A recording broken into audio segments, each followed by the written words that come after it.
सच्चिदानंद। आगे परमार्थिक महायोग की सिद्धि होना स्वफल स्वरूप शक्तिपात के द्वारा कुंडलिनी शक्ति की जागृति से ही ये होता है। बात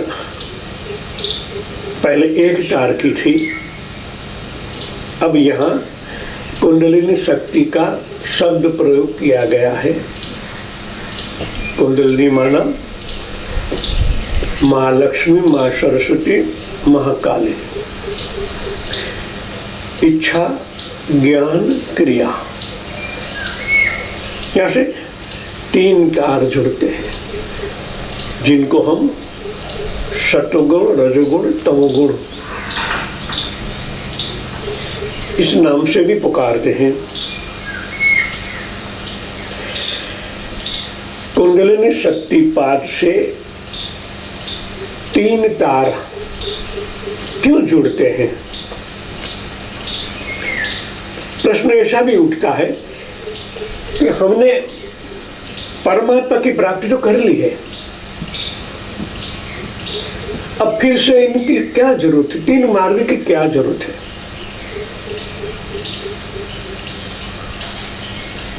आनंद की प्राप्ति होना, सच्चिदानंद की प्राप्ति होना, इनके बाद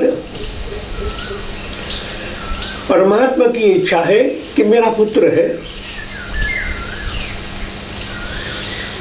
इस ब्रह्मांड के अंदर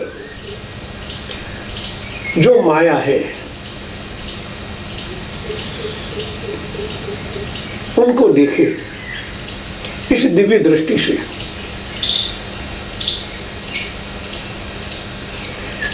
इसलिए भगवान ने 3 गुण बनाए हैं, क्योंकि तीनों गुणों में अलग अलग शक्ति का एंगल अलग अलग है, इनका योग अलग अलग है। 3 गुणों को तार, जिनको इलेक्ट्रॉन, प्रोटॉन, न्यूट्रॉन कहते हैं। इलेक्ट्रॉन माटे मैग्नेट फील्ड,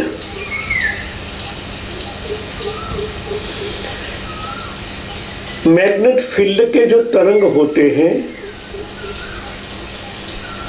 तरंग जब फैलने लगते हैं तो एक अलग प्रकार का गुरुत्वाकर्षण पैदा होता है। गुरुत्वाकर्षण से जो तार, जो स्पंदनाएं उत्पन्न होती है, खरबों की संख्या में अलग अलग स्पंदनाएं उनकी निकलती रहती है। जब इनके इलेक्ट्रॉन के लास्ट छोर पर और दूसरे इलेक्ट्रॉन के दूसरे लास्ट छोरे पर, मूल तत्व पर, जब ये दोनों के बीच में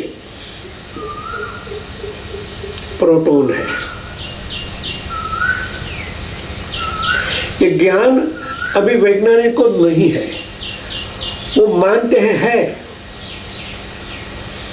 और ये ज्ञान तो हमारे ऋषियों ने हजारों साल पहले अणु परमाणु की बात की है। जब इनका प्रैक्टिकल आप उन छोर पर मन से पहुंचते हैं, तब उनका ज्ञान आपको होता है। क्योंकि जो साधक को परमानंद की प्राप्ति हो जाती है, उनको कर्म तो करना ही है।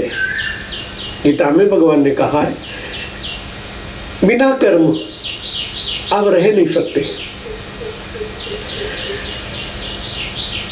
निष्काम और स्थित प्रज्ञता, एक दोनों को मिलाकर जो कार्य होता है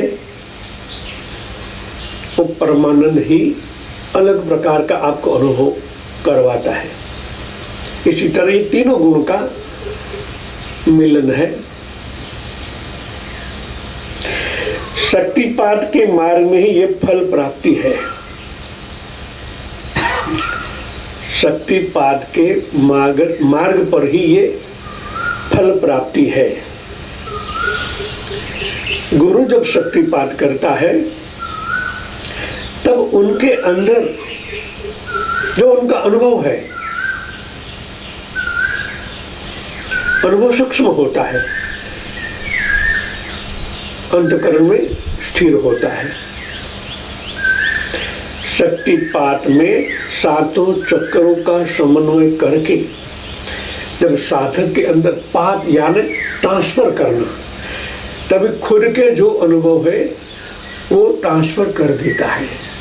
और उन अनुभव की दृष्टि से ही साधक, आगे कहा गया, ऐहिक और परमार्थिक दोनों का लाभ ले पाता है। अंधा नहीं देख पाता, इसी तरह दृष्टि चाहिए। इसी तरह साधक को ये दिव्य दृष्टि प्रदान होती है, तब ऐहिक और परमार्थिक दोनों को उस साक्षी भाव से अनंत कोटि ब्रह्मांड को देख पाना, यानी आपके पिनियल ग्लैंड को ओपन करना, इस दिव्य दृष्टि का योग होने से ये होता है। तो वहाँ चिंतन करने से, चिंतन का मतलब मन जहाँ स्थिर होता है वहाँ की आसपास की कोश कोशिका के अंदर भी एक अलग प्रकार की दिव्यता प्रकट होती है।